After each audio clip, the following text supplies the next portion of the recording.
Welcome to Baja Window to the South.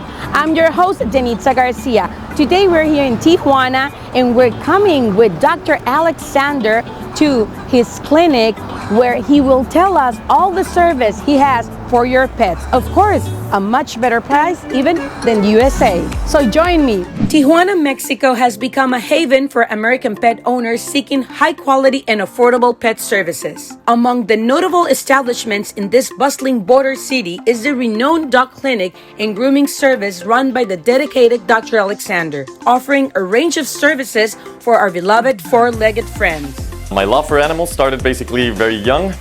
Fortunately, I had my father, my grandfather, my uncle all were doctors in veterinary medicine, so the love for the profession started at an early age. Once I figured out that I was mostly medicine that I was inclined to, it was just a matter of deciding if it was for pets or for humans. I stuck with pets. The services offered by Dr. Alexander's include: we basically provide all basic services for animals. Beginning, of course, with preventive medicine, so vaccines, dewormers, external parasitic control. Of course, we do all types of consultations, gastrointestinal, dermatological, neurological consultations. We do offer, of course, surgeries. Orthopedic surgery is our specialty, but we offer all kinds of surgeries as well.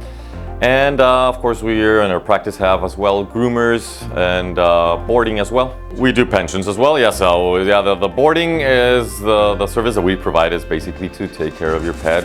Usually after a medical condition or something, so we can take a closer look at the evolution of certain procedures that it had. But as a hotel, yes, we do offer the boarding services, but not fully. We don't allow all dogs to play together or anything to avoid infectious diseases or stuff like that. Located conveniently in the Hipódromo area in Chapultepec, Dr. Alexander's pet services have gained popularity among both local residents and a significant number of American clients. So we do have about our client booklet is about almost 50% from clients from the United States, as well as 50% from clients here in locally. Making it easy for pet owners from the United States to cross over and take advantage of the excellent service offered in Tijuana at a less expensive price than USA. The service is, yes, definitely a lot cheaper. I don't know exactly how to tell you how to compare the pricings, but it's usually, I would say, even less than a third of the price in most cases. The service is basically the same. The quality as well is great from me and my colleagues here in Tijuana. So I mean, pricing has to do more with the way that in the US they take care of medical conditions or the practices usually tends to be a lot expensive, not just for dogs, but as humans as well. So that's why there's a lot of medical tourism here in Mexico, not just veterinary, but for humans as well. So. About the appointments, this flexibility makes it convenient for pets owners to seek veterinary care or grooming services without the hassle of scheduling in advance. Depending, for certain procedures, usually for consultations or grooming, we don't schedule appointments or anything because, generally speaking, no one keeps them. So we take walk-ins as part of our practice. Sometimes there is a little bit of wait, but it's worth it while. And for example, surgeries, major surgeries, of course, our procedures, we do require appointments, but usually for consultation or grooming, it's first come, first served, and we take walk-ins. And did you know there's another service available for your pets, so you wouldn't need to cross the border?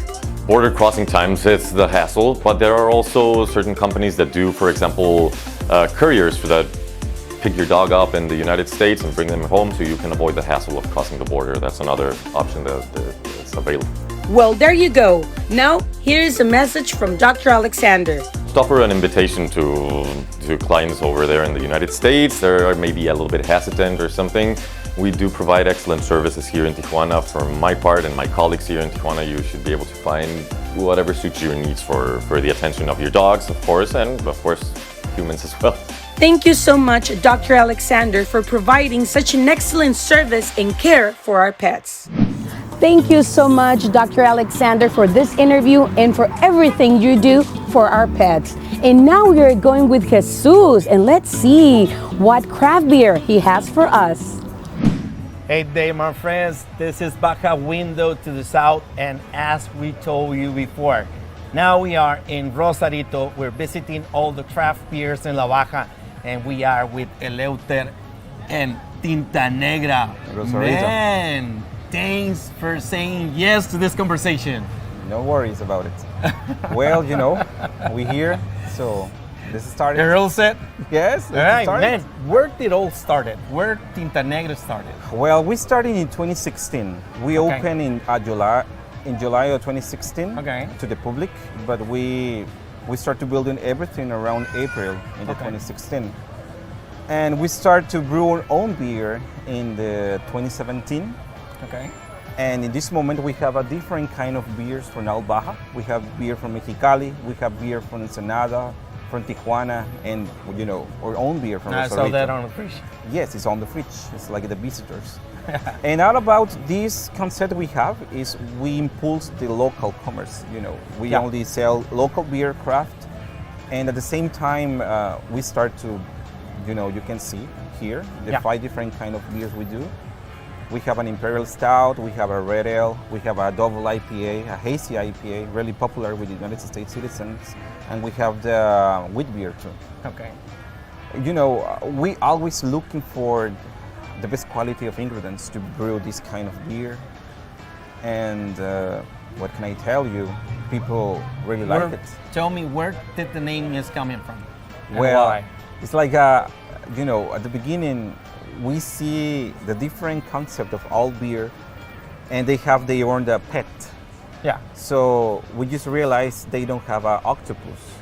And you can see Yeah. on our wall, we have an octopus drinking beer.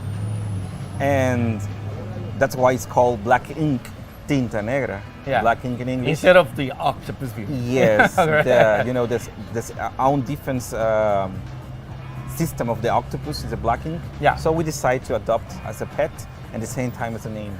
Tinta So, man, Negra. so you have how many styles are you brewing? Or just this that you just mentioned? Well, in this moment, we have this on tap, Okay, good. but we can start to brew for the 4 families of the beer. Okay. We divided the beers in 4 families. Okay, okay. We divided in ales, we divided in Lagers. lagers, lambic, and hybrid. Okay. And you can see here we have a wheat beer. So wheat beer means wheat, means Yeah. a lager. We have a hazy IPA. It's really popular with Yeah. the south of the California. So Very frugal. Yeah. yes, the fruity, the citrical yeah. kind of taste. So that's why we decided to brew this one. We have a 9% Imperial IPA. We have the red IPA. Sometimes people, they like to mix the beer with the thing, with the food they're eating. So we decide to make a profile for every food that you can take it on the food fest. So It's a most food of your garden. beers will be matching all the different Yes. food that you have here. Exactly. Which is pretty much like comparing wine and food. Yeah, something like that. Yeah. Mhm. One thing I learned from you guys today, and that's an amazing fact. Yeah. You guys farm your own hops. Yes, that's How true. did that happen, man? In the 2018, I decided to start something new. Right? I will let you know a secret about this. I don't drink beer. I just brew it. Okay. I don't even taste it. But I use my tools Okay. to know the quantitative information on the beer. Okay. We follow all the international concept. It's called, it's one word for that one. International Group of Association of Master Brewers. Okay. International Association of Brewmasters. So they have a profile to brew a beer. Yeah. Example, this one, wheat beer. To be a wheat beer, you have to have 13% of alcohol, 13% of bitter units. That's right. So we followed that kind of recipe, and the result is this. Are you in the middle of the recipes, or you're on top, or do you really want to make people come in and are in the lower limits? It's really weird because sometimes the people ask me, what is the beer that you like? What do you recommend to me? And I can't give an answer because, something that you like maybe it will be different for other people. I ask them, what do you want? How do you feel today? What kind of beer do you want to drink today? Yeah. So in that way, I can make a recommendation about it. An example, you can see the difference even between colors. Yeah. Is kind of the difference between alcohol. 5% alcohol, 6.5% alcohol, 9% alcohol. You can see the clearness. Yeah. Red IPA, 6.5% alcohol. Imperial Stout, 12% alcohol. Each one of these beers can mix with everything that you want. At the same time, with how do you feel in the time? That's one of the things that most of the people must learn. Beer match food. Yes. All the time. All the time. It's a rule. Is that yes, true? Definitely. It's like a really? wine. It's a culture. It's about a chemistry. It's like a wine. At the same time, you can mix it with your feelings. Yeah. You know, in the moment, how do you feel? You can match it with the food at the same time. Let's go back to the hops. So you started farming your own hops. Yes, 2018. I am starting When- farming. Supposedly, they have to pass 11 years to create a new variants of the hops. Okay. And about my hops, I use rosemary Yeah. and I use Jamaica flower. So sometimes my flower of hops give me this kind of color. It's a little bit like a gold and the Yeah. same time with red. Okay, So okay. that's why when you come to my brew and you taste it, honestly, you will not taste the same in other parts. No, it's going to be different. It's going to gonna be different. It's going to be The fresh. hop You can fresh, even yeah. smell it. You can smell the hops. Sometimes when Let's it's see this one. farming process, Oh, I love this one. we used to bring hops. They start to mix it, and Yeah. the chemical is called lupulina. Yeah. When you start to smash in the hand, you can smell the IPA in the hands at the same time. It's something awesome. It gives you great sense of freshness on a beer. Yes, we have Galaxy, we have a variant of a Citra hops, and we have Amarillo hops too. Man. Oh man. Give us your social media where we can find Tinta Negra. You can find it on Facebook as the Cervecería Tinta Negra, and you can find it on Instagram too. And we upload videos when we farming, when we start to brew it, so you can see all of there. Man, thanks a lot for the conversation. You're Guys, Baja Window to the South, please come over to Tinta Negra. If they are farming their own hops, that's something that is not really something visible that you're gonna see in different breweries. There's only four people. That's a special. That's a special. So you have to come to Tinta Negra. Thanks a lot. This is Baja Window to the South. My name is Jesus. And now we are going with Chef Oso, and let's see what he has for us.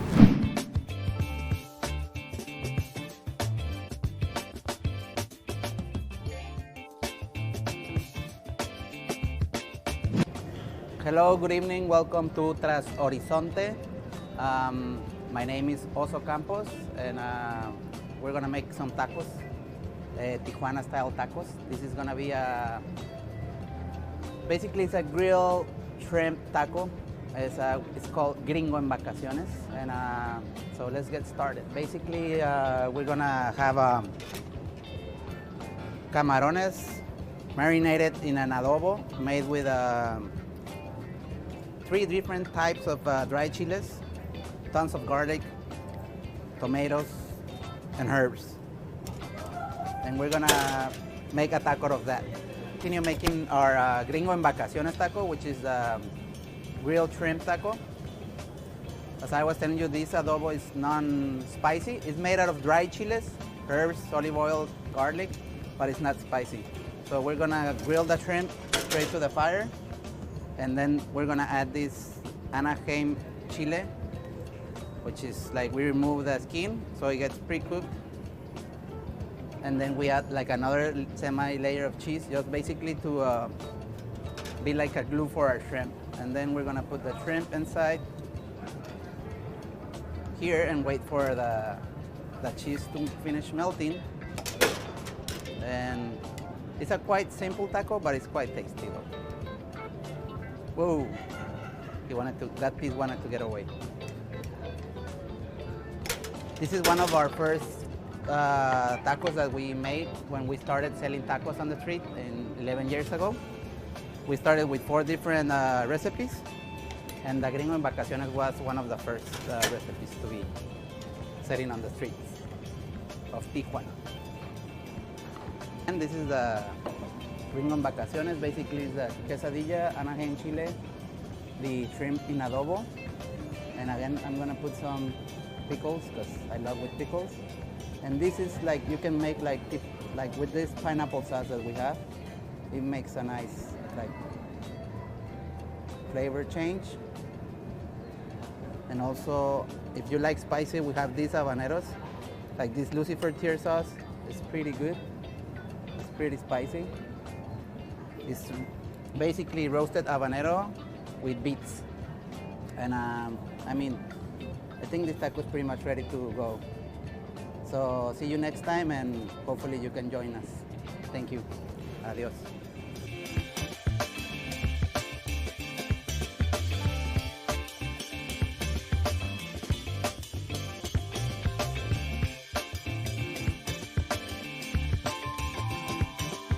Hello, hello, everyone. Tonight in Baja Window to the Side, we are with a rock star chef. No.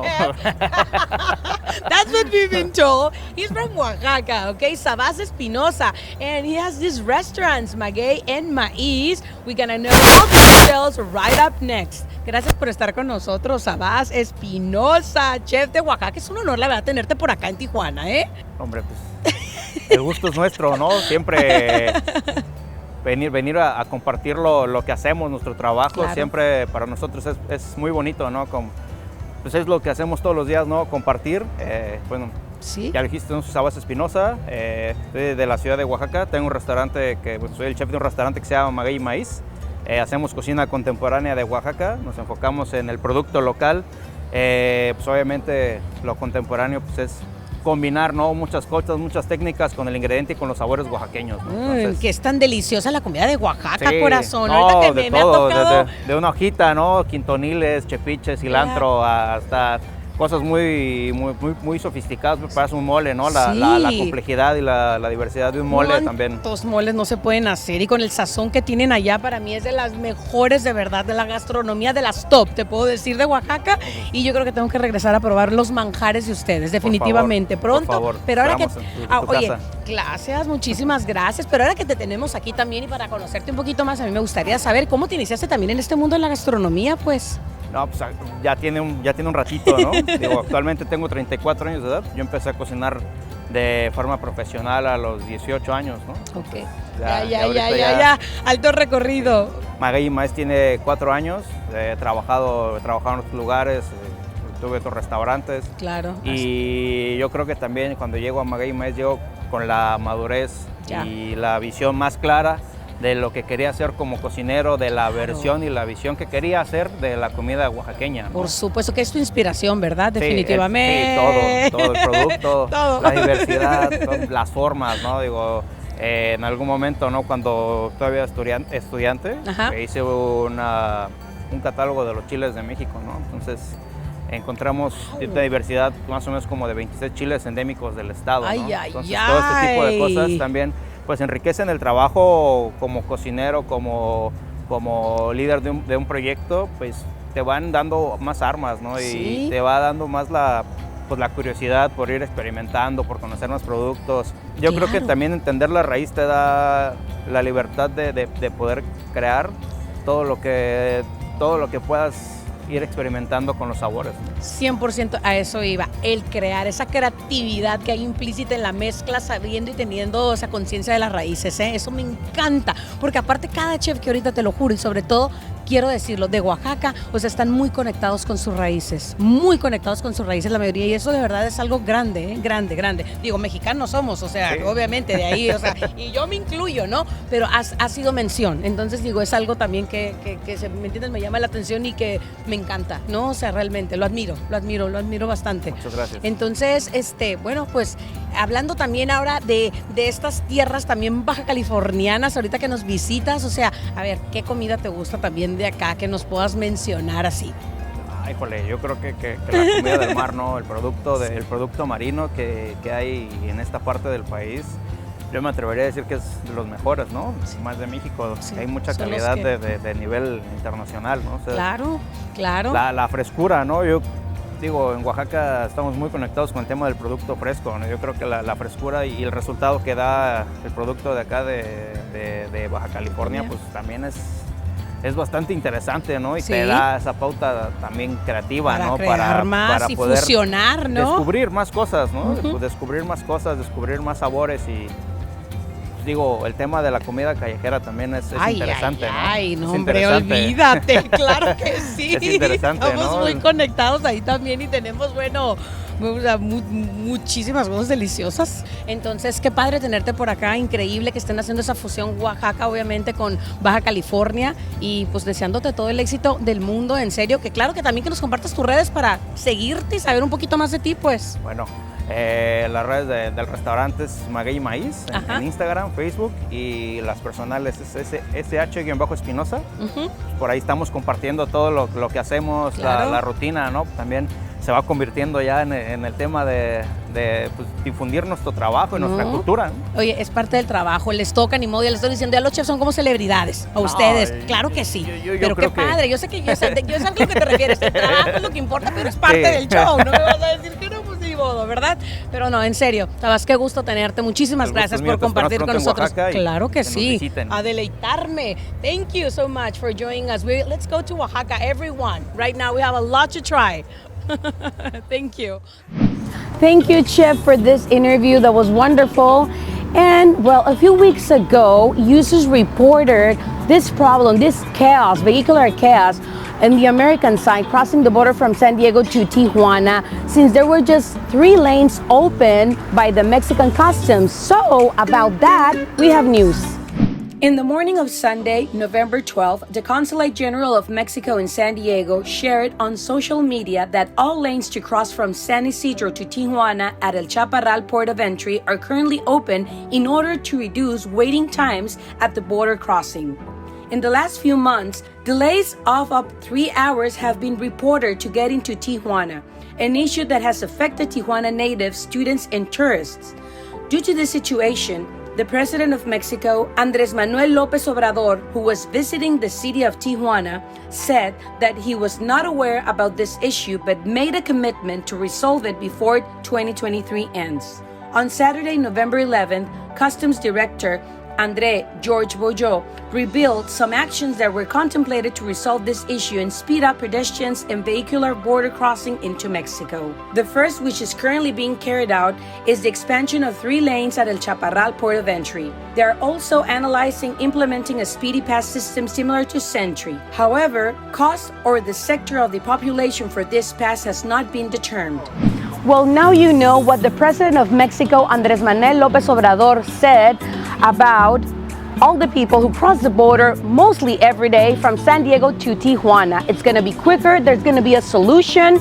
Here are the options. Now you know it. And it's going to be solved before the end of the year, 2023, of course. And thank you so much for joining us this week in Baja Window to the South. We really hope to see you next week.